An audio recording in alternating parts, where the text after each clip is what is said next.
ప్రియులారా, మనం నిర్గమకాండము 5వ అధ్యాయము 2వ వచనములో ఫరో రాజు యెహోవా ఎవరు అన్నాడు. అలాగే లూకా సువార్త 19వ అధ్యాయం 3వ వచనములో యేసు ఎవరో చూడాలనుకున్నాడు ధనవంతుడు జక్కయ్య. అపోస్తుల కార్యాలు 19వ అధ్యాయం 2వ వచనములో ఎఫెసు పట్టణములో ఉన్నటువంటి బాప్తిసం పొందిన విశ్వాసులు పరిశుద్ధాత్ముడు ఉన్నాడన్న సంగతే వినలేదంటే పరిశుద్ధాత్ముడు ఎవరు అని చెప్పారు.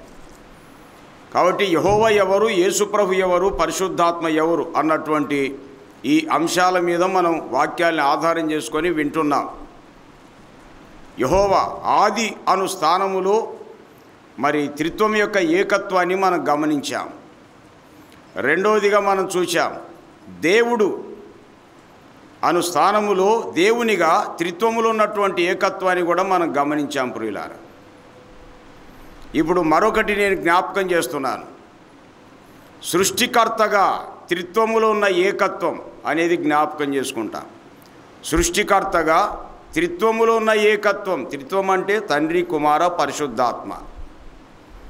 యెహోవా అంటారు, యేసుప్రభు అంటారు, పరిశుద్ధాత్మ అంటారు. అందుకే మనకు అనుమానం లేకుండా ఉండడానికి యేసుప్రభు ఒకే మాటలు చెప్పేశాడు కదా, తండ్రి యొక్కయు, కుమారుని యొక్కయు, పరిశుద్ధాత్మ యొక్కయు నామములోనికి వారికి బాప్తిసం ఇవ్వండి అన్నాడు. ఆ మాటలోని ఆయన తండ్రి అంటారు, కుమారుడు అంటారు, పరిశుద్ధాత్మ అంటారు అని యేసుప్రభు తేటగా చెప్పాడు. ఏమంటే మనం అర్థం చేసుకోలేక తనకలాడుతున్నాం అంతే. యేసుప్రభు మాటల్లో చాలా కీలకమైన విషయాలు ఉన్నాయి. మనల్ని మనం అప్పగించుకోవాలా, మన మనసును అప్పగించుకోవాలండి. ఆయనకు భయపడాలా, అప్పుడు ఆయన మర్మాలు కొన్ని మనకు బయలుపరచబడతాయి. లేకపోతే కష్టం. చూస్తేనే అర్థం కాదు, అసలుగా వాక్యం ఎంత చదివినా అర్థం కాదండి. కాబట్టి మన మనసును ప్రభుకు అంకితం చేసుకోవాలి. మంచిదండి. సృష్టికర్తగా త్రిత్వములో ఉన్న ఏకత్వం అనే హెడ్లైన్లో మనం ఇప్పుడు జ్ఞాపకం చేసుకుంటాం. యెహోవా ఎవరు అన్నటువంటిది అది చూడండి. యెహోవా ఎవరు అనేది యెషయా గ్రంథంలో జ్ఞాపకం చేసుకుందాం. చూడండి 48 అధ్యాయము 13 గమనిస్తారా? యెషయా గ్రంథం 48:13 ఇలా జ్ఞాపకం చేసుకుందాం. 48:13లో ఇలా చూస్తున్నాను. నా హస్తము భూమి పునాది వేశను అనే మాట గమనిస్తున్నా. ఎప్పుడు వేశాడు? 102వ కీర్తన 25వ చరణం మనం చూద్దాం. చూడండి 102వ కీర్తన 25వ చరణం. ఆది యందు నీవు భూమికి పునాది వేసితివి, ఆకాశములు కూడా నీ చేతి పనులే. అవి నశించును గాని నీవు నిలిచియుందువు, అవి అన్నీ వస్త్రం వలె పాతగిలును అనే మాట కనబడుతుంది. చూడండి, ఆది యందు దేవుడు మరి పునాది వేసిన వానిగా కనబడుతున్నాడు. ఇప్పుడు యెషయా గ్రంథం 48:13 ఏం చూస్తున్నాం? నా హస్తం భూమి పునాది వేసింది అన్నాడు. చూడండి, ఇంకేమన్నాడు? నా కుడి చెయ్యి ఆకాశ విశాలమును వ్యాపింపజేసను అనే మాట ఉంది. నా కుడి చెయ్యి ఆకాశ విశాలమును వ్యాపింపజేశాయి అని చెప్పి ఇక్కడ దేవుడు తెలియజేస్తున్నాడు ప్రవక్త ద్వారా. మొత్తానికి ఎవరైనా భూమికి పునాది వేశాడు మాత్రమే కాదు, తన కుడి చేత ఆకాశ వైశాల్యంను వ్యాపింపజేశాడు అని ఉంది. ఈయన పేరు చూద్దాం. 51:13 గమనిస్తారా? యెషయా గ్రంథం 51:13 అండి. యెషయా గ్రంథం 51:13 ఇలా జ్ఞాపకం చేసుకుంటున్నా. బాధ పెట్టువాడు నాశనము చేయుటకు సిద్ధపడినప్పుడు వాని క్రోధమును బట్టి నిత్యము భయపడుచు ఆకాశములను వ్యాపింపజేసి భూమి పునాదులను వేసిన యెహోవా. మీరు అండర్లైన్ చేసుకొని కొద్దిగా మనసు పెట్టండి దాని మీద. భూమి పునాదులు వేసిన యెహోవా ఆది యందు భూమికి పునాది వేశాడు. ఆయన కుడి చేయి ఆకాశం విశాలపరిచింది అని చెప్పి చూస్తున్నాం. ఎవరయ్యా అంటే యెహోవా అని చూస్తున్నాం. చూడండి, కాబట్టి యెహోవా ఎవరంటే సృష్టికర్త. ఆదికాండం 1:1 ప్రకారం ఆది యందు దేవుడు భూమి ఆకాశం సృజించను. అది చూడండి ఎంత కట్టుదిట్టంగా చాలా ఉన్నాయి చెప్పుకుంటూ వెళితే. ఇంకా ఈ మన తూర్పు, పరమడ, ఉత్తర దిక్కులు చూస్తాం చూడండి, దేనికి అదే సపరేట్ అండి. అసలు తూర్పుకు ఒక ప్రత్యేక గుర్తింపు ఉంది, పడమటికి ఒకటి, ఉత్తరానికి దక్షిణానికి ప్రత్యేకమైనటువంటి లక్షణాలు ఉన్నాయి తెలుసా. ఇది ఎవరితో సాధ్యం కాదండి. అసలు దేవుడు అంటే ఏమనుకున్నారండి? ఎంత చదువు చదివిన అంతేనా? దేని అంటే దేన్ని, దేవుడు అంటే ఎట్లా? సృష్టికర్త చాలా గొప్ప విషయాలు సృజించాడండి. అసలు ఈ సృష్టిని ఆలోచన చేస్తే మన మేధస్సు చాలడం లే. అసలు మంచిదేండి, నేను అలాగ బ్రీఫ్గా జ్ఞాపకం చేయి. యెహోవా ఎవరంటే ఆదియందు భూమికి పునాది వేసినవాడు, తన కుడి చేత ఆకాశాన్ని విశాలపరిచినటువంటి వాడుగా మనం చూస్తున్నాం. ఆయన యెహోవా అని చూస్తున్నాం. ఆయన భూమి ఆకాశం సృజించానని ఆదికాండం 1:1 మనం జ్ఞాపకం చేసుకుంటున్నాం. మరి సృజించిన వాడు ఏం చేస్తాడు తెలుసా? యెషయా గ్రంథములోనే 48:13 వచనములు మనం చూస్తాం. 48 అధ్యాయం 13 వచనం లాస్ట్ లైన్లో మనం చూస్తే ఏమనింది? నేను వాటిని పిలువగా ఒకటి తప్పకుండా అవన్నీ నిలుచును అనింది అండి. దేవుడు పిలుస్తాడంట, ఒక్కోసారి పిలిచినప్పుడు నిలుస్తాయంటండి. యెహోషువ గ్రంథం 10:12 కాబోలు యెహోషువ ప్రార్థన చేశాడు. సూర్యుడా గిబియోనులో నిలువు, చంద్రుడా అయ్యాను లోయలో నిలబడు అని దేవుని పేట ప్రార్థన చేస్తే ఇంచుమించు ఒక నాడెల్లా అస్తమించలేదు అనే మాట ఉందండి. చరిత్ర. దేవుడు ఆజ్ఞాపించాడు, పిలిచాడు, అన్నీ నిలిచిపోయినాయంట. చూడండి, అది అద్భుతం అనిపిస్తుంది. ఇలాంటివి మనం వాక్యములో జ్ఞాపకం చేసుకుంటాం. తర్వాత 37 యోబు గ్రంథం 37 మరొక మాట చూడండి. 37:12 గమనిస్తారా? యోబు గ్రంథంలో 37:12 వచ్చినని ఇలా చూస్తాం, కలిసి ఉన్నాయి. 12-13 37వ అధ్యాయంలో యోబు గ్రంథం 12-13 కలిసి ఉన్నాయండి. ఆయన వలన నడిపింపబడినవై నరులకు నివాసయోగ్యమైన భూగోళం మీద మెరుపును మేఘములను సంచారం చేయును. ఆయన వాటికి ఆజ్ఞాపించున్నది యావత్తును అవి నెరవేర్చును. శిక్ష కొరకే గాని, తన భూలోకం కొరకే గాని, కృపచేటకే గాని ఆయన ఆజ్ఞాపించిన దానిని అవి అంటే ఈ సృష్టిలో ఉన్నటువంటివన్నీ కూడా. సంఖ్యాకాండం 16వ అధ్యాయంలో కోరహు, దాతాను, అబిరాములు, యోను అన్నటువంటి వాళ్ళు ఆలోచన చేసుకొని వాళ్ళకి ఇంకా 250 మందిని తోడు చేసుకున్నారు తిరుగుబాటు చేయడానికి. సంఘంలో కూడా అట్టాటి ఉంటారు తిరుగుబాటు చేయడానికి. మోషే మీద తిరుగుబాటు, నువ్వేనా పరిశుద్ధునివి, నీతోనేనా దేవుడు మాట్లాడింది? సాగిలపడి సెల్లిటి కొట్టాడు ఆయన. అయినా ససేమిరా ఎన్నుకోలేదండి. 250 మందిని జత చేసుకున్నారు. లక్షల జనాంగం, ఒక్కరు కూడా మోసే పక్షాన మాట్లాడిన వాళ్ళు లేరు. చూడండి, అప్పుడంతే ఇప్పుడంతే. ఏం చేస్తాం? దేవుడే చర్య తీసుకున్నాడు. ఇంకా దేవుడు అన్నాడు, మీరు ఇంకా 1వ వచనం నుండి 34 వరకు చదువుకోనండి, అది ఎంత. ఇంకా సంఖ్యాకాండం 16వ అధ్యాయంలో దేవుడు అన్నాడు, మోషే ఈ దుష్టుల గుడారం యుద్ధం నుండి కొందరు దూరంగా అమ్మని చెప్పు అన్నాడండి. దూరంగా అమ్మని చెప్పన్నాడు. దేవుడు ఏం చేశాడు తెలుసా? భూమికి ఆజ్ఞాపించాడు. కోరహు, దాతాను, అబిరాములు ఇంకా తక్కిన వాళ్ళు కొందరు ఉన్నారండి. కుటుంబాలతో పిల్లలతో నిలబడ్డారు. భూమి నోరు తెరిచి మృంగివేసింది వాళ్ళను, పాతాలని పోయినారు.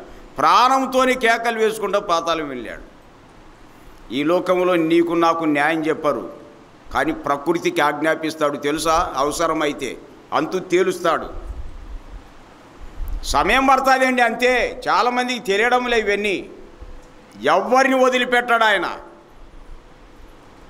చరిత్ర స్పష్టంగా చెప్తుంది అండి. కాబట్టి దేవుడు ఈ సృష్టిని అంతటి చేశాడు యెహోవా అనే పేరుతో. ఆయన పిలిస్తే అన్నీ నిలుస్తాయి, ఆయన ఆజ్ఞాపించిన వాటిని అవి నెరవేరుస్తాయని చెప్పి వాక్యములో జ్ఞాపకం చేసుకుంటున్నాం.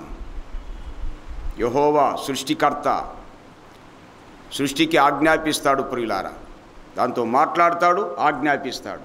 అది మాట్లాడేవాడు, ఆజ్ఞాపించేవాడు అని చెప్పి మనకు స్పష్టంగా అర్థమవుతుంది అండి. ఇంకా చాలా ఉన్నాయి దాంట్లో చెప్పుకుంటూ వెళితే. రెండో మాటగా జ్ఞాపకం చేస్తున్నా, యేసు ఎవరు అనే ప్రశ్న వచ్చింది కదా. అబ్బాయి వింటున్నారు లేదా? యేసు ఎవరు? అది మీ వయసులో నమ్ముకునే కాబట్టి మీ మీద నాకు ప్రేమ చూడాలి, జాగ్రత్త. ఖచ్చితంగా నమ్ముకొని మీరు ప్రభువును సంతోషపెట్టాలి, లేకపోతే మిమ్మల్ని గద్ద దనుకపోయినట్టు పోతాడు సాతానుడు. తెలుసా? కోడి పిల్లను గద్ద దనకపోయి చూసినారా? పల్లెటూళ్ళలో అయితే చూస్తారు, టౌన్లలో కనపడవు. యేసు ప్రభుకు హృదయంలో చోటియకపోతే కోడి పిల్లను గద్ద దనకపోయినట్టు దనకపోతుంది. చూడ సాతానుడు తీసుకెళ్తాడు మిమ్మల్ని, అంతే. అందుకే జాగ్రత్త పడాలండి. అసలు ఓకే, యేసు ఎవరు అనేది కూడా మనం చూస్తున్నాం. ఆయన గురించి కూడా మనం ఆలోచన చేయాలి కదా. యేసు ఎవరు? ఇప్పుడు చదువుకున్న వాక్య భాగాల్లో ఆదియందు భూమికి పునాది వేశాడు అనే మాట ఉంది. మాత్రమే కాదు, నా కుడి చెయ్యి ఆకాశములను వ్యాపింపజేశాడు అనింది. భూమికి పునాదులు వేసిన యెహోవా అని 51:13 సెక్షన్లో మనం చూసాం. యెషయా గ్రంథం భూమికి పునాదులు వేసిన వాడు ఆయనే అని చూస్తున్నాం. చూడండి. అట్లయితే హెబ్రీ పత్రిక 1వ అధ్యాయం 7వ వచనం 10వ వచనాన్ని మనం చదువుకుందాం. చూడండి. హెబ్రీ పత్రిక 1వ అధ్యాయంలో 7వ వచనం 10వ వచనం ఇలా గమనిస్తాం. మీరు చూస్తారా? జ్ఞాపకం చేస్తున్నాను. హెబ్రీ పత్రిక 1వ అధ్యాయంలో 7వ వచనం 10వ వచనం చదువుకుందాం. తన దూతలను వాయువులుగాను తన సేవకులను అగ్నిజ్వాలలుగాను చేసుకొనివాడు అని తన దూతలను గురించి చెప్పుచున్నాడు. కానీ తన కుమారుని గురించి అయితే దేవా అన్నాడు. కుమారుడు అని యేసు ప్రభువుకు పేరు. మరి ఆ కుమారుడు అన్నటువంటి ఆ ప్రభువును ఎలా సంబోధిస్తున్నాడు? తండ్రి దేవా అని పిలుస్తున్నాడండి. తర్వాత 10వ వచనం మరియు ప్రభువా అని మనం చూస్తున్నాం. ఇంగ్లీష్ బైబిల్ మీద చదువుకోనండి, ఓ గాడ్, ఓ లార్డ్ అని ఉంటుందండి అసలు. కాబట్టి యేసుక్రీస్తు ప్రభు ఎవరంటే ఆయన దేవుడు, ఆయన ప్రభు, మరి సృష్టికర్త అని మనకి ఎట్లా రుజువు చేసుకుంటున్నాం. చూడండి 10వ వచనం, మరియు ప్రభువా నీవు ఆదియందు భూమికి పునాది వేసితివి. యెషయా గ్రంథం 51:13 సెక్షన్ ఏమనింది? భూమికి పునాది వేసిన యెహోవా అని ఉంది. ఏమ్మా నిజమా కాదు? చూశారా లేదా? తెలుగు అర్థం కాకపోతే గ్రీకులో చదువుకో. మొత్తానికి మీరు చదవాలా వినాలా? చదవకుండా నువ్వు ఏం తెలియదు. చూడు, నీ ఇష్టం. నువ్వు ఎంత విద్యావంతుని అని ఏం తెలియదు, నథింగ్. దైవ సంబంధ విషయాల్లో చాలామందికి ఓనమాలే రావండి. నన్ను అడిగితే మీరేం బాధపడితే కుదరదు, ఉన్న సంగతి చెప్తున్నా. ఓనమాలు రాకనే ఓర్వలేనితనం, కక్ష, పగలు, ద్వేషాలు ఇవన్నీ ఉన్నాయి నీకు. ఎందుకు? విద్యావంతునివే, జ్ఞానవంతునివే, గొప్పవాడివే లోకంలో. కానీ దైవ సంబంధ విషయాల్లో నీకు ఓనమాలు కూడా రావు. కాబట్టి బుద్ధిలో మంచితనం కనపరచలేకపోతున్నా. నాకు ఈ బుద్ధి ఎట్లోకి వచ్చింది తెలుసు, చదివినందువల్ల కాదు, సత్యదేవుని నమ్ముకోవటం ద్వారా, ఆయన మాటలు చదివి వినటం ద్వారా, గ్రహించడం ద్వారా ఈ బుద్ధి వచ్చేసిందండి. కాబట్టి ఆలోచన చేసుకుందాం. ఆదియందు దేవుడు భూమి ఆకాశములను సృజించే ఆయన యెహోవా అని మనం చూస్తున్నాం. ఇక్కడ చూస్తే ఏమనింది? ప్రభువా, యేసు ప్రభు కనపడుతున్నాడు. ఆదియందు భూమికి పునాది వేసితివి, ఆకాశములు కూడా నీ చేతి పనులే, అవి నశించునుగా నీవు నిత్యము లేక నీవు నిలిచి ఉందువు, అవన్నీ వస్త్రం వలె పాతగిలును. యెషయా గ్రంథంలో ఉన్న విషయాలే ఇక్కడ రికార్డ్ చేయబడింది అండి. కాబట్టి యేసు ఎవరై అంటే యెహోవా, ఆయన సృష్టికర్త అని మనకి ఇక్కడ అర్థమవుతుంది. చూడండి. ఈవేళ యేసు ప్రభుని అర్థం చేసుకోలేక యెహోవా సమాజంలో చేరతావా, అగ్నిగుండం పోతావు, నీ ఇష్టం. చట్టాలు జాగ్రత్తగా చూడండి. యెహోవా సాక్షుల్లోకి వెళ్తావా, మెతుకులు చూసుకొని బ్రతుకులు పోగొట్టుకుంటారు. ఇప్పుడు చాలామంది సువార్త చెప్పి రప్పించడంలే, అట్రాక్షన్ చేసి రప్పించుకుంటున్నారు. ఆత్మీయత కోల్పోతారు, మీ ఇష్టం. చట్ట ప్రకారం వాక్యాన్ని చోటిస్తే మేలండి. ప్రాణం ఇచ్చిన ప్రభు ఏమైనా ఇస్తాడండి. అసలు ఆలస్యం అవుతుందేమో కానీ అన్యాయం జరిగే ప్రసక్తే ఉండదు. యెహోవా యేసుక్రీస్తు అనే పేరున ఈ ప్రపంచానికి వచ్చాడు. ఆయన సృష్టికర్త అని మనకి ఇక్కడ స్పష్టంగా అర్థమైపోతుంది. చూడండి, అసలు చాలా తేటగా తెలిసిపోతుంది. ఎందుకంటే డైరెక్ట్ వచనాలు నేను జ్ఞాపకం చేస్తున్నా. ఇక్కడ కొలస్సై పత్రికలో మనం ఇలా చూస్తాం. 1:16లో ఏమని తెలుసా? సమస్తమును ఆయన యందు ఆయన ద్వారా ఆయనను బట్టి సృజింపబడెను అనే మాట ఉంది. కొలసై పత్రిక 1:16 సెక్షన్లో ఆ మాట ఉంటుంది అండి. అసలు యోహాను రాస్తే ఏమన్నాడు తెలుసా? 1:3లో కలిగి ఉన్నది ఏది ఆయన లేకుండా కలగలేదు. ఆయన అంటే వాక్యమైన దేవుడు, క్రీస్తు వచ్చినటువంటి ఆయన, వెలుగ్గా వచ్చినటువంటి ఆయన. కలిగి ఉన్నది ఏది ఆయన లేకుండా కలగలేదు అంటే భూమి ఆకాశంలో సమస్తం కూడా యేసు క్రీస్తు ప్రభు వల్లనే కలిగాయి. అది చూడండి, ఇది మనం గమనించాలా. కాబట్టి పాత నిబంధనలో సృష్టి నిర్మాణంలో యెహోవాగా మనం చూస్తున్నాం. కానీ మానవుని జాతి రక్షణ కోసమై మానవునికి అవతరించాడు యేసుక్రీస్తు ప్రభు కుమారుడు అన్నటువంటి విషయాల్లో మనం ఆయన చూస్తున్నాం. ఎవరైనా వాక్యాల్లో చెక్ చేస్తే సృష్టికర్త భూమికి పునాది వేసినవాడు, ఆకాశ విషయాలన్నీ వ్యాపింపజేసినవాడు, సమస్తం ఆయన ద్వారా సృజింపబడింది, ఆయన లేకుండా ఏ సృజింపబడలేని మనకు తేటగా వాక్య చట్టాలు చెప్తున్నాయి చూడండి. కాబట్టి యేసు ఎవరని అడిగితే సృష్టికర్త అని తేటగా చెప్పేసేయాలంతే. ఇవన్నీ మనకు కనబడుతున్నాయి. ఓకే, మరి సృష్టికర్త ఆత్మస్వరూపిగా ఉన్నటువంటి యెహోవాకు ఈ సృష్టి అంతా లోబడింది అండి. అట్లయితే మానవుని వచ్చిన యేసు ప్రభు సృష్టికర్త అని వాక్యాల ద్వారా మనం నేర్చుకుంటున్నాం. కొందరు తెలియదు, మీ వాక్యాలు మీరు మచ్చుగా రాసుకుంటారండి అంటారు. మచ్చుగా రాసుకుంటే మనం రాసుకుంటే చెల్లుతాయా? మన మాటలు చెల్లనే చెల్లవు. ఎవరికి తెలుసా? చెల్లనే చెల్లవు దేవుని మాటలు. కాబట్టి మనకు వినబుద్ధి అవుతుంది అండి, ఎంతో వినబుద్ధి అవుతుంది. ఎందుకంటే మన ఆత్మలు తండ్రి దేవుని మాటలు ఇవి. యేసుక్రీస్తు ప్రభు సృష్టికర్త అనడానికి మరొక రుజువు ఏమిటంటే ఈయన కూడా సృష్టితో మాట్లాడాడా లేదండి? ఎక్కడుంది వాక్యాల్లో? మీరు 4 సువార్తలు బాగా చదివితే చాలా ఉన్నాయి. సువార్తలు చదివేటప్పుడు అన్నీ నోట్ చేసుకుంటూ ఉండాలండి. మత్తయి సువార్త 8:26 కాబోలు 8:26 సెక్షన్లో గాలిని సముద్రాన్ని ఏం చేశాడు? గద్దించా. మార్కు రాజు మాట్లాడినాడనింది, మాటలాడి అనే మాట. నిమ్మలం కండి అని చెప్పాడంటే చూడండి. మన తగ్గుతుందా? ఎవరి నుండి చెప్పండి, రెడీగా ఉన్న మీకంటే ముందు నమ్ముకోవడానికి ఆయనే దేవుడు. ఒట్టొట్టోళ్ళ నల్ల దేవుడు అంటే ఎందుకు చదువుకోనేది మనమంతా? మీరేం బాధపడాకరు, ఎందుకంటే నేను బాధతో భారంతో చెప్తున్నా. లోకంలేమో గొప్పలం, ఆ దేవుడిని అసలే ఎరగము. ఎట్లా ఇది? సొంత నాన్న అనకుండా పరాయుడిని నాన్న అంటే ఇది చట్టం ఒప్పుకుంటుందమ్మా? కరెక్ట్ చెప్పింది చూడు తల్లి. మీరే ఆలోచన చేయండి. సొంత నాన్న అని పిలవకుండా పరాయని నాన్న అని పిలిస్తే ఈ నాన్న మనిషి ఎట్లా ఉంటుంది? మీరే ఆలోచన చేయండి. సొంత అమ్మ కన్న తల్లిని అమ్మ అని పిలవకుండా సంతలు కాని పని వాళ్ళన్నా మా అమ్మ అంటావా? ఫుడ్ పెడతారా అని ఇంతకు వాళ్ళు. కన్న తల్లి మనిషి ఎలా ఉంటుంది? ఎందుకు ఇలా చెప్తున్నంటే ఈవేళ సృష్టికర్తను మర్చిపోయారు, సృష్టినే దేవా అని పిలుస్తున్నారు. అందుకే మీ విషయంలో దేవునికి సంతోషం లేదు. నువ్వు ఊరికి అనుకుంటున్నావు అంతే. సృష్టికర్తను మర్చిపోయారు, సృష్టినే దేవాన్ని పిలుస్తావా? తప్పు కాదా? ఎంత తప్పులో ఉన్నారో మీకే అర్థం కావడం లేదు. అసలు పొరపాటున ఈ తప్పులను తెలుసుకొని ప్రభు వైపు తిరిగితే పర్వాలేదు, కానీ తప్పులోని చనిపోయినారనుకో కన్నులు తెరవబడతాయి. అప్పుడు అగ్నిగంధకములతో మండే గుండములో. సృష్టికర్తను మర్చిపోయి సృష్టిని దేవాన్ని పిలుస్తారా? ఈ సృష్టితో మాట్లాడే వ్యక్తులు ఎవ్వరు లేరండి లోకములో, ఎవ్వరు లేరు. కాబట్టి ఎవరినే కానీ దేవునిగా భావించొద్దు. తోటి మానవులుగా ప్రేమించండి, గౌరవించండి, ఆదరించండి, ఎంతైనా సాయం చేయండి, మీ ఇష్టం. కానీ ఏ మానవుని కూడా దేవునిగా భావించి ఆరాధించకూడదు, పూజించకూడదు. ఎంతటోళ్ళన్నా కానీ అది చూడండి. అసలు ప్రేమించాలా, గౌరవించాలా, వాళ్ళకు ఘనత ఇవ్వాలి, అంతవరకే ఘనపరచాలండి.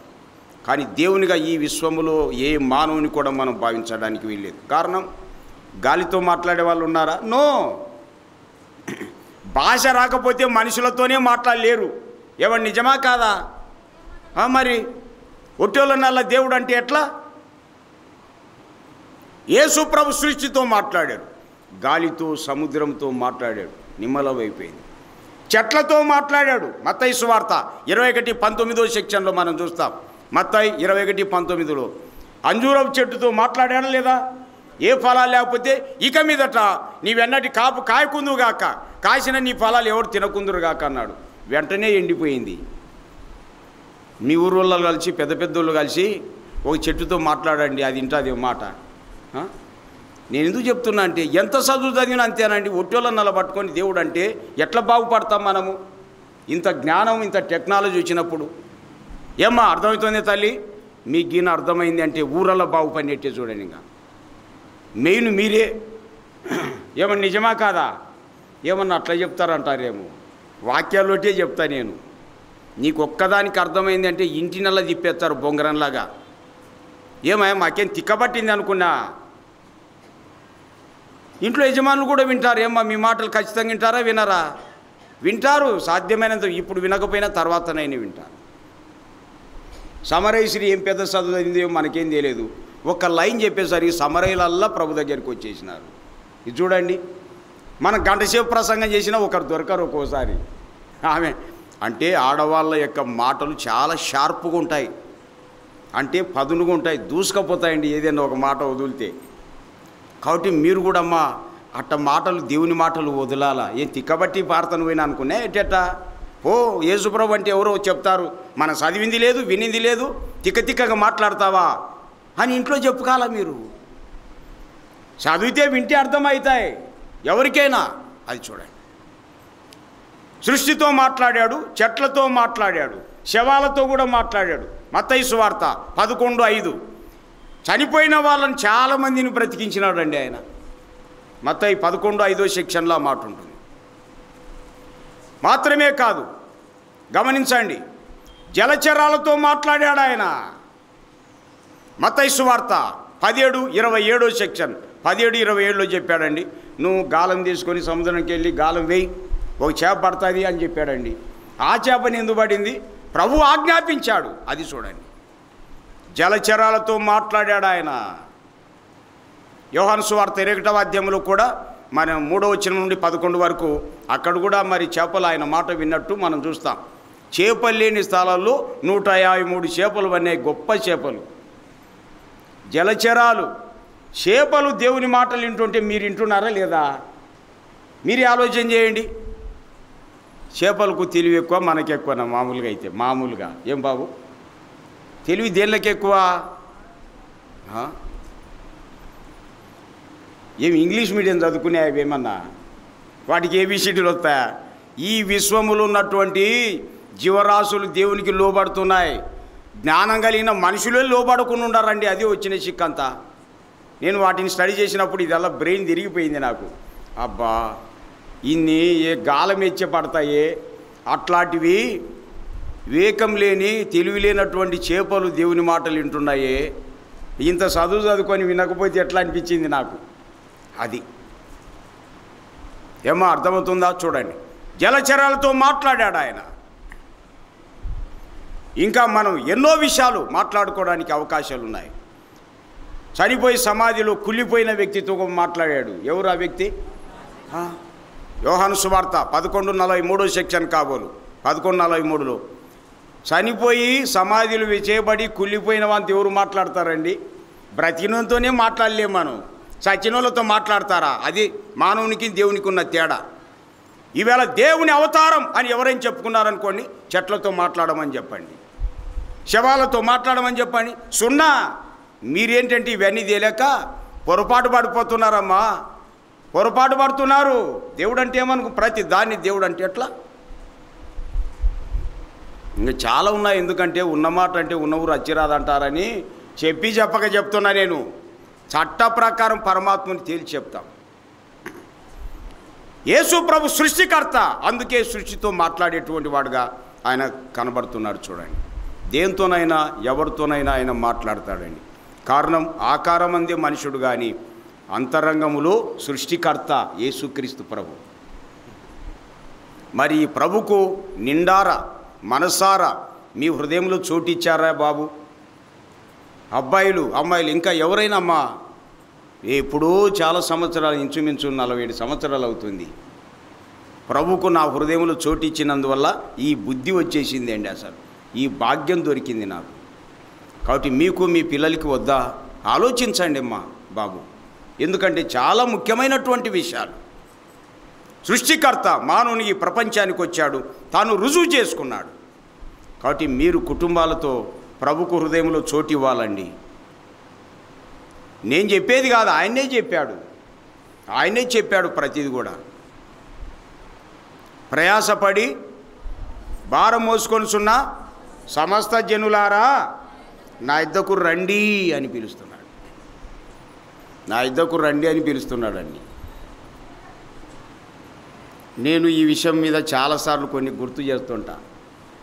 ఎందుకంటే అప్పుడప్పుడు కొత్తగా ఉంటారు కదా కొందరు. నా యొద్దకు రండి అని పిలుస్తున్నాడు సృష్టికర్త. మానవునికి వచ్చి ప్రపంచ ప్రజలందరినీ నా యొద్దకు రమ్మంటున్నాడండి. 2 మిత్రులు ఉన్నారు. ఎంతమంది? 2. ఒక వ్యక్తి యేసుప్రభుని నమ్ముకున్నాడమ్మా. ఇంకొక స్నేహితుడు, ఇంకొక వ్యక్తి యేసుప్రభుని నమ్మలే. వాళ్ళిద్దరూ మంచి మిత్రులు అన్నమాట.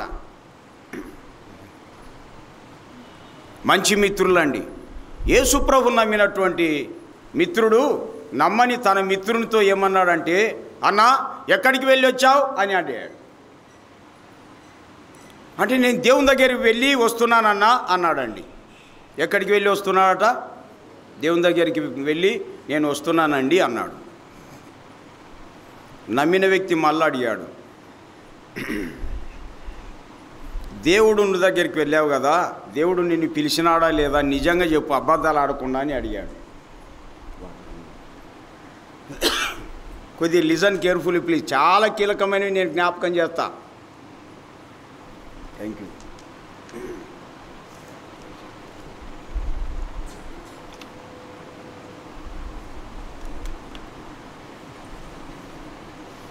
అబద్ధాలు ఆడకుండా చెప్పు, దేవుడు నిన్ను పిలిచినాడా అంటే నన్ను పిలవలేదు అని చెప్పినాడండి.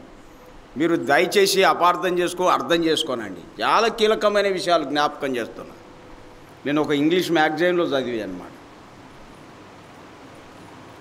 సరే నువ్వు వెళ్ళావు కదా, పిలుచకుండా కానీ వెళ్ళావు, మరి అక్కడ ఏమైనా దేవుడు మాట్లాడినాడా నీతో అంటే నాతో ఏం మాట్లాడలే అన్నాడండి. నాతో ఏం మాట్లాడలే. మరి ఏం చేసినావయ్యా 2 రోజులు 3 రోజులు అక్కడ అన్నాడు. సరే 2-3 రోజుల తర్వాత నువ్వు ఇంటికి వెళ్ళామని చెప్పాడా నీకు అని అంటే అది కూడా చెప్పలే అన్నాడు. ఇదేంది అసలు నీది చాలా విచిత్రంగా ఉంది అన్నాడు. సరే తర్వాత ఏం చెప్పవు, ఇంటికాడ ఏమన్నా చేయమని చెప్పాడా అది అన్నా అంటే అది కూడా చెప్పలే అన్నాడండి. ఇంకా పోయి ఏం చేసినావా దేవుని దగ్గరికి పోయి ఏం చేసినావు అసలు అని అన్నాడండి. నువ్వు ఊపిరి ఆడక సరే నీ దేవుడు నిన్ను పిలిచినాడా అని అడిగినాడు. ప్రభువుని నమ్మినటువంటి మిత్రుడన్న ఎస్ నన్ను పిలిచాడు, నా యొద్దకు రండి అని పిలిచాడు, నేను ఆయన సన్నిధికి వెళ్ళినా అన్నాడు. ఇంకేం చెప్పా, కుమారుడా నీ హృదయం నాకిమ్ము అన్నాడు. నా మనసులో నా హృదయంలో ఆయన చేర్చుకుని ఆయనకి ఇచ్చేసిన అన్నాడు. ఇంకేం చెప్పాడు తెలుసా, నువ్వు నీ ఇంటికి వెళ్ళు అన్నాడు. ఇంటికి వెళ్ళి వచ్చా. ఇంకేం చెప్పాడు, ఇక మీదట పాపం చేయకుము అని కూడా చెప్పాడు. ఇంకేం చెప్పాడు, దేవుడు నీకు చేసినటువంటి మేలు నీ ఇంటి వారికి ప్రపంచ ప్రజలందరికీ చెప్పు అని ఆజ్ఞాపించాడు. అందుకే నీకు కూడా చెప్తున్నా అన్నాడండి. పెద్దలారా చెల్లిటి కూడా చెప్తున్నా, మీరు ఎవరి దగ్గరికి వెళ్ళారు? అసలు పిలిచిన పరమాత్మ దగ్గరికి వస్తున్నారా, పిలువని వాళ్ళ దగ్గరికే వెళ్తున్నారా? పిలువని పేరంటం పోతే ఏం జరుగుతుంది అంటారు? మీకే తెలుసు ఇవన్నీ, ఇంకా మేమేం చెప్పాల్సిన పనిలే. సృష్టికర్త మానవునికి వచ్చి ప్రతి ప్రజను ఆయన ప్రేమతో పిలుస్తుంటే పిలిచిన ప్రభు దగ్గరికి రాక ఎక్కడికో వెళ్తారా? అక్కడ ఏమైనా నేర్చుకుంటున్నారా? ఆలోచించండి జ్ఞానవంతులారా, సిస్టర్స్ బ్రదర్స్ ఆలోచించాలండి. అసలు ప్రభు ప్రేమతో పిలుస్తున్నాడు. ఇంకేమన్నా ప్రకటన మనకు తెలుసు కదండి. 3వ అధ్యాయంలో కాబోలు, ఇదిగో నేను తలుపు నొద్ద నిల్చుండి తట్టుచున్నాను, ఎవడైనా నా స్వరం విని తలుపు తీసినట్లా అతనితో నేను నాతో అతడు కలిసి భోజనం చేస్తాం. తలుపు అంటే హృదయం అనే తలుపు, అది చూడండి. తట్టడం అంటే వాక్యాలు అర్థమైపోతున్నాయి, వాక్యం తేటగా తెలిసిపోతుంది అండి. ఏది సత్యమో ఏది అసత్యమో తెలిసిపోతుంది. ఇదే తట్టడం అంటారనమాట. ప్రభు తన మాటల ద్వారా వాక్యం ద్వారా మిమ్మల్ని అందరినీ తట్టుచున్నాడు. మీ హృదయాన్ని మీరు వింటుండగా రైట్ ఏమిటో రాంగ్ ఏమిటో తెలిసిపోతుంది అండి. మీకు కాబట్టి రైటుకు, సత్యానికి, క్రమానికి హృదయంలో చోటు ఇవ్వాలా. అది చూడండి. అప్పుడే మీరు దీవింపబడతారు, రక్షింపబడతారు, ఆశీర్వదింపబడతారండి. కాబట్టి యేసు ఎవరు? సృష్టికర్త, అందరినీ పిలుస్తున్నవాడు. సృష్టితో మాట్లాడాడు, ప్రపంచ ప్రజలందరినీ ప్రేమతో పిలుస్తున్నాడు. కాబట్టి ఆలస్యం చేయకుండా, అనుమానించకుండా ఉన్నపాటున రండి ప్రభు దగ్గరికి. ప్రభుకు హృదయంలో చోటు ఇవ్వండి. మనకెంతైనా మేలుకరం ప్రియులారా. మనసులో చేర్చుకోవడమే, మనసులో కలిగి ఉండడమే మనకెంతో మేలండి. అసలు మంచిది. మరొకటి జ్ఞాపకం చేస్తారు, పరిశుద్ధాత్మ ఎవరు? మూడో అంశంగా పరిశుద్ధాత్మ ఎవరు అన్నటువంటిది జ్ఞాపకం చేసుకుంటున్నాం. ఆదికాండం 1వ అధ్యాయంలో 2వ వచనం ఇలా చూస్తాం. భూమి నిరాకారముగాను శూన్యముగాను ఉండెను, చీకటి అగాధ జలములు పైన కమ్మి ఉండెను, దేవుని ఆత్మ జలములపై అల్లాడుచుండెను అనే మాట ఉంది. దేవుని ఆత్మ అని మనం చూస్తున్నాం. రోమాపత్రిక 8:9 సెక్షన్ ప్రకారం, రోమా 8:9 ప్రకారంగా దేవుని ఆత్మ అన్నను, ఆత్మ అని పిలిచిన ఒకటే. చదువుతారా వాక్యం? రోమాపత్రిక 8:9 సెక్షన్ మనం చూద్దాం. చూడండి. రోమాపత్రిక 8వ అధ్యాయము 9వ సెక్షన్లో ఇలా మనం జ్ఞాపకం చేసుకుంటున్నాం. దేవుని ఆత్మ మీలో నివసించి ఉన్న ఎడల, వాస్తవంగా ఏముండాలా? దేవుని ఆత్మ స్వభావం గలవారే అని రావాలా. కానీ ఆత్మ అని ఇచ్చాడు. కారణం ఏంటంటే దేవుని ఆత్మ అన్న ఒకటే అని దాని అర్థం. అది చూడండి అసలు. కాబట్టి ఆత్మ ఎవరో జ్ఞాపకం చేసుకుంటున్నాం. ఆయన జలముల మీద అల్లాడుచుండెను అని, దేవుని ఆత్మగా అల్లాడుచుండెను అని వాక్యములో మనం జ్ఞాపకం చేసుకుంటున్నాం ప్రియులారా.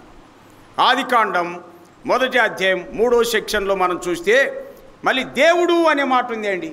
2వ వచనంలో దేవుని ఆత్మ అని చూస్తున్నాం.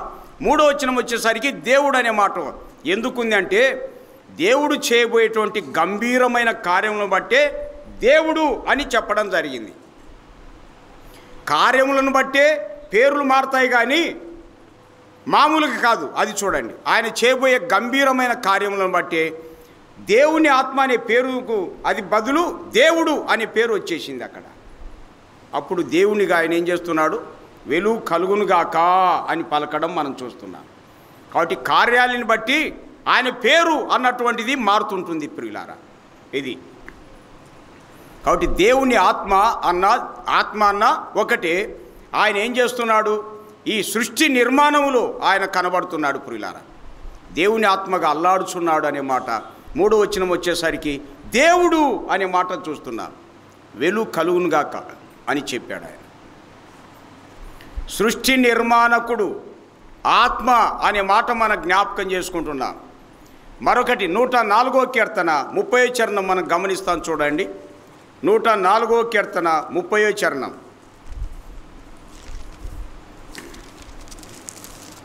నూట 4వ కీర్తనలో 30వ చరణాన్ని మనం జ్ఞాపకం చేసుకుందాం.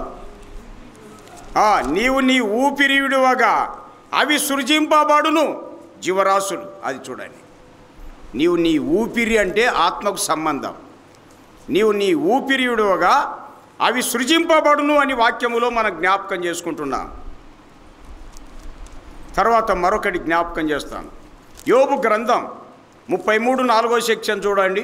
యోబు గ్రంథం 33:4లో మరొక మాట జ్ఞాపకం చేసుకుంటున్నా. యోబు అన్నాడు, దేవుని ఆత్మ నన్ను సృజించను అనే మాట. కాబట్టి ఆత్మ సృష్టి నిర్మాణకుడు, ఆత్మ మానవ నిర్మాణకుడు. అది చూడండి. పరిశుద్ధాత్మ ఎవరు? సృష్టి నిర్మాణకుడు, మానవ నిర్మాణకుడు అని చూస్తున్నాం. దేవుని ఆత్మ నన్ను సృజించననింది కదా. అదే యోబు గ్రంథం 35లో మరొక మాట 11వ సెక్షన్లో చూస్తాం. చూడండి. 35:11లో లాస్ట్ లైన్ ఏమనింది?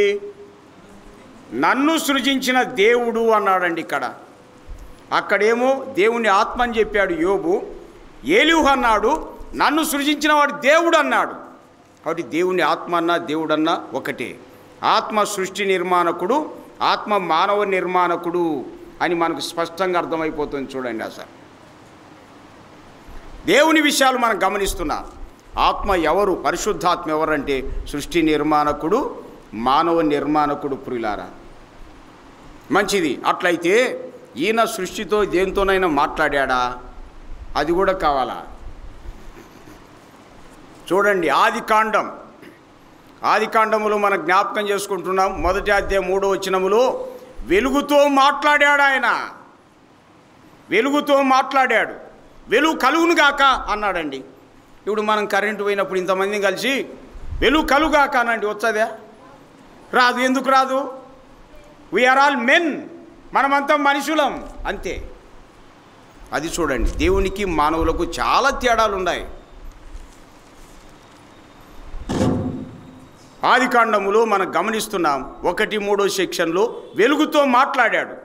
ఆది కాండం 1:6లో శూన్యంతో మాట్లాడాడు, ఆకాశ విశాలం కలుగునుగా.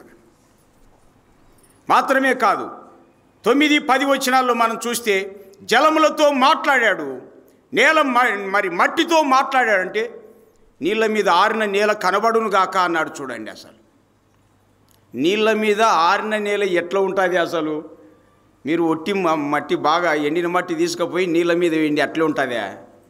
మీరు ఆలోచన చేయండి. అసలు ప్రాక్టికల్ చేస్తే ఆ దేవుని సృష్టికి మనకి ఎంత తేడానో చూడండి. భూమి ఎట్లుందంటే మొత్తం నీళ్ళ మీద పరిచేసినాడంటండి. ఇది వాస్తవంగా ఈ ఒట్టిది ఎల్ల ఏం కావాలా? చల్లగా కావాలా? చల్లగా కావడమే లేదు. చూడండి, సృష్టి చూడండి ఎట్లా పెట్టాడు. కాబట్టి ఆత్మ జలములతో మాట్లాడుతున్నాడు, తర్వాత భూమితో, మట్టితో మాట్లాడినవాడిగా మనం జ్ఞాపకం చేసుకుంటున్నామండి. 14వ వచనం, 1:14 సెక్షన్లో మనం చూస్తాం. ఆయన జ్యోతులతో మాట్లాడాడు, వాక్యములో మనం జ్ఞాపకం చేసుకుంటున్నాం. 1:20 సెక్షన్ ఆది కాండం, పక్షులతో మాట్లాడాడు ఆయన. ఎవరు? ఆత్మ దేవుడు. చూడండి, పరిశుద్ధాత్మ. కారణం, ఈ సృష్టి నిర్మాణకుడు కాబట్టి అన్నిటితో మాట్లాడేవాడుగా కనబడుతున్నాడు. లోకంతో మాట్లాడుతున్నాడు ఆయన. యోహాను సువార్త 16:8 వాక్యములో మనం చూస్తున్నాం. ఆయన అనగా సత్యస్వరూపైనటువంటి ఆత్మ ఈ భూలోకములోనికి వచ్చి ప్రపంచ ప్రజలందరినీ దర్శిస్తూ ఉన్నాడండి. ఆత్మరూపిగా లోకంతో మాట్లాడుతున్నాడు. మాట్లాడి లోకాన్ని ఏం చేస్తున్నాడు తెలుసా? ఒప్పింపజేస్తున్నాడు. పాపమును గురించి, నీతిని గురించి, తీర్పును గురించి ఒప్పింప చేయుచున్నాడని వాక్యములో చూస్తున్నాం. కాబట్టి పరిశుద్ధాత్మ ఎవరనంటే సృష్టి నిర్మాణకుడు, మానవ నిర్మాణకుడు, సృష్టితో మాట్లాడిన వాడాయన. అది శవాలతో కూడా ఆయన మాట్లాడతాడు. అది యోహాను లేక రోమాపత్రిక 8:11లో ఆత్మ ద్వారా చచ్చినటువంటి వాళ్ళను బ్రతికిస్తాడని చెప్పి వాక్యములో మనం జ్ఞాపకం చేసుకుంటాం. కాబట్టి ప్రియులారా, పరిశుద్ధాత్మ ఎవరంటే సృష్టి నిర్మాణకుడు, మానవ నిర్మాణకుడు, అందరితో అన్నిటితో మాట్లాడేవాడని మనకు తేటగా అర్థమైపోతుంది. కాబట్టి సృష్టికర్తగా త్రిత్వములో ఉన్నటువంటి ఏకత్వాన్ని మనం గమనించాం ప్రియులారా. మరి ఆ సృష్టికర్త అయినటువంటి దేవుడు ప్రపంచ ప్రజలందరినీ ప్రేమిస్తున్నాడు. వాక్యం ఉంది కదండి, దేవుడు లోకమును ఎంతో ప్రేమించను అనే మాట. ఎంతో ప్రేమించను. ఎంత ప్రేమ అంటే మనం వర్ణించలేం ప్రియులారా. మరి ఆ ప్రేమ గల దేవుడు ఏం చేశాడు? యుగముల సమాప్తిలో యేసుక్రీస్తు అని పేరున ఈ ప్రపంచానికి వచ్చేసినాడు. ఆ యేసుక్రీస్తు ప్రభులో మరి దేవుని ప్రేమను మనం గమనిస్తాం. వాక్యం చూస్తున్నాం కదండి, రోమపత్రిక 5:8 ఏం చెప్తుంది? దేవుడు మన ఎడల తన ప్రేమను వెల్లడిపరుచుతున్నాడు. ఎట్లనగా మనం ఇంకనూ పాపులమైండగానే క్రీస్తు మన కొరకు చనిపోయెను. యోహాను పత్రిక 3:16 కూడా మాట ఉంది. ఆయన అనగా ప్రభువైన యేసుక్రీస్తు మన నిమిత్తము తన ప్రాణం పెట్టెను అనే మాట ఉంది. ఇందులో ప్రేమ ఉంది అనే మాట యోహాను పత్రిక 3:16 ఆ మాట ఉంటుందండి. కాబట్టి దేవుని ప్రేమ, కనబడని దేవుని ప్రేమ యేసుక్రీస్తు అని పేరున ప్రత్యక్షమై మనందరి కోసమై విమోచన క్రయధనంగా ప్రాణం పెట్టాడండి. ఎందుకు? తప్పులున్నది మనము, శిక్షకు పాత్రులమైంది మనం. కానీ ఆ ప్రేమగల రక్షకుడు ఏం చేశాడు? మన శిక్షను మన మీద మోపక ఆయన తన మీదే వేసుకున్నాడండి. ఇలాంటి ప్రేమ ఇహలోకములో ఎవరైనా చూపారా? మీరే గమనించండి. యేసుక్రీస్తు ప్రభు మన కోసం ఈడవబడ్డాడు గెత్సేమనే తోటలో నుండి. లూకా రాశాడు ఆ విషయం. ఆయన ఈడవబడ్డాడు, ఆయనను అరచేతులతో కొట్టారు, పిడికిలతో గుద్దారు, ముఖం మీద వెంట్రుకలు పీకి వేశారు. యూదులు వాళ్ళ గడ్డ ఉంటుంది అండి. వెంట్రుకలు పెరుగువారికి నా ముఖం దాచుకోలేదు అన్నాడు ఆయన. ముఖం మీద ఉమ్మి వేశారు, దేహం మీద ఉమ్మి వేశారు, కొరడాలతో కొట్టారు, తలపై ముళ్ళ కిరీటం పెట్టి కొట్టారు. కేవలం మనందరి కోసమే ఓర్చుకొని ఉన్నాడు. ఆ బాధను చూడలేక యెరూషలేములో ఉన్నటువంటి కొందరు స్త్రీలు ఏడ్చారండి, రొమ్ములు బాదుకొని ప్రలాపించారు. అప్పుడు ఆయన అన్నాడు, యెరూషలేం కుమార్తెలారా, నా కోసం ఏడవద్దు, మీకోసం మీ పిల్లల కోసం ఏడవండి. మీకోసం మీరు చేసిన తప్పులకే నాకు ఇది, మీ పిల్లలు చేసిన తప్పులకే నాకు ఇది అని. కాబట్టి ప్రపంచ ప్రజలందరి పాప పరిహారార్థమై విమోచనకరదనగా యేసు ప్రభు తను తానే అప్పగించుకున్నాడు. కొరడాలతో కొట్టారండి. అసలు అక్రమకారులు ఒకటిగా ఎంచబడి శిలోకేసి కొట్టారు. శిలోకేసి కొట్టారండి. ఎన్ని మేకులతో కొట్టారు? 3. బైబిల్లో ఉంది ఆ మాట. తిక్కగా చెప్పాకరి. బైబిల్లో 3 మేకులు అని లేదు, మేకులు అనింది తెలుసా? తిక్కగా మాట్లాడి నువ్వు జడేదిగా అనేకులను జడగొడతావా? సృష్టికర్త యేసుక్రీస్తు ప్రభుగా ఈ ప్రపంచానికి వచ్చి మేకులతో బంధించబడ్డాడు. 2 కాళ్ళు ప్రత్యేకంగా చేసి 2 చేతులు ప్రత్యేకంగా పెట్టి కొడితే ఎన్ని చీలలు అవుతాయి? ఎన్ని అండి? 4 అవుతాయి. చేయి మీద చేయి, కాలు మీద కాలు కింద పెట్టి కొడితే ఎన్ని మేకులు అవుతాయి? 2. చేతులు ఇలా పెట్టి కాలు మీద కాలు పెట్టి కొడితే ఎన్ని మేకులు అవుతాయి? కాబట్టి 4 మేకులు కొట్టారు, 2 మేకులు కొట్టారు, 3 కొట్టారు. మొత్తానికి మేకుల గుర్తు, అంతేగాని 3 మేకులు అనేరు. నువ్వు ఏడేదిగా అందరినీ చెడగొడతావా? బైబిల్ ఉన్నాయి అవి. బైబిల్ తెలియకుండా వ్యతిరేకంగా, క్రీస్తుని తెలియకుండా వ్యతిరేకంగా మాట్లాడొద్దు బాబు. మనందరి పరమాత్ముడే ఆయన, తెలుసా? నీ దేవుడు, నా దేవుడు, మన రక్షకుడు ఆయనే, తెలుసా? ఆ ప్రభు శిలువ మ్రాన్లో మేకులతో బంధించబడ్డాడు, ఘోరంగా హింస పొందాడు, 7 మాటలు పలికాడు శిలువలో. ఆయన ఏం చేశాడు? అమూల్యమైన రక్తం శిలువలో నుండి కార్చాడండి ఆయన. యేసు ప్రభు శిలువలో నుండి కార్చిన రక్తం ద్వారా ఎటువంటి వ్యక్తి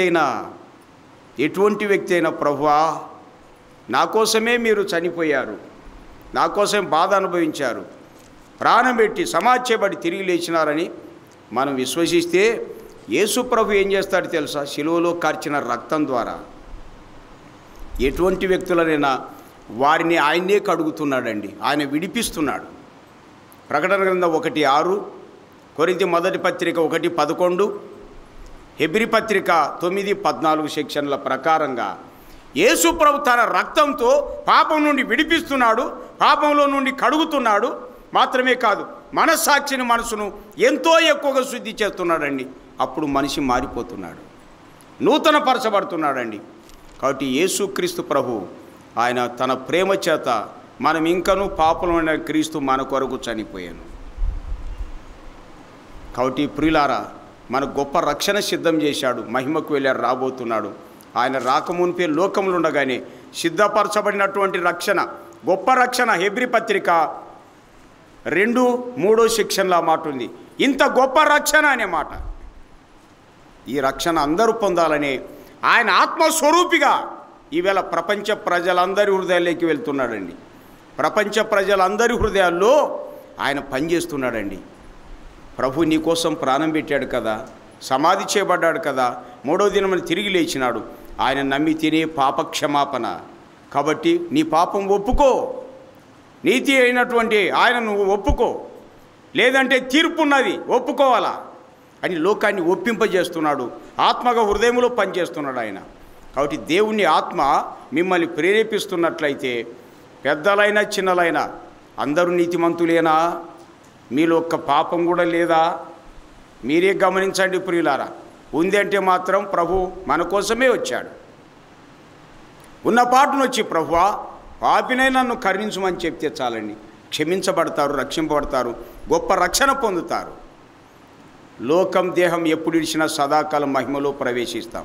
కాబట్టి ఈ భాగ్యం అందరూ పొందాలా. నాకు అక్కర్లేదని త్రోసివేస్తే మరొక దారి లేదండి. అసలు పాపం వల్ల వచ్చు జీతం మరణం, అది అగ్నిగంధకములతో మండే గుండం అనింది అండి. రోమా 6:23 పాపం వల్ల వచ్చు జీతం మరణం. ప్రకటన 21:8 అది అగ్నిగంధకములతో మండే గుండం. అయితే ప్రభు అయిన యేసుక్రీస్తునందు నిత్య జీవం అనేది ఉంది చూడండి. కాబట్టి మీరు నిత్యాగ్నికి వెళ్తారా, నిత్య జీవానికి వెళ్తారా? నిర్ణయం మీదే, మీ ఇష్టం పురిలారా. నాకు నిత్యాగ్ని వద్దు, అక్కర్లేదు, నిత్య జీవమే కావాలంటే ప్రభు దగ్గరికి రండి, ప్రభువును అంగీకరించండి, మీ హృదయంలో చేర్చుకోనండి, ధన్యులైపోతారు. ఇటు ధన్యత అందరూ పొందాలని దేవుని పేరిట ప్రేమతో మనవి చేస్తున్నా. ప్రభు ఈ వాక్యాలు మనకై దీవించునుగాక.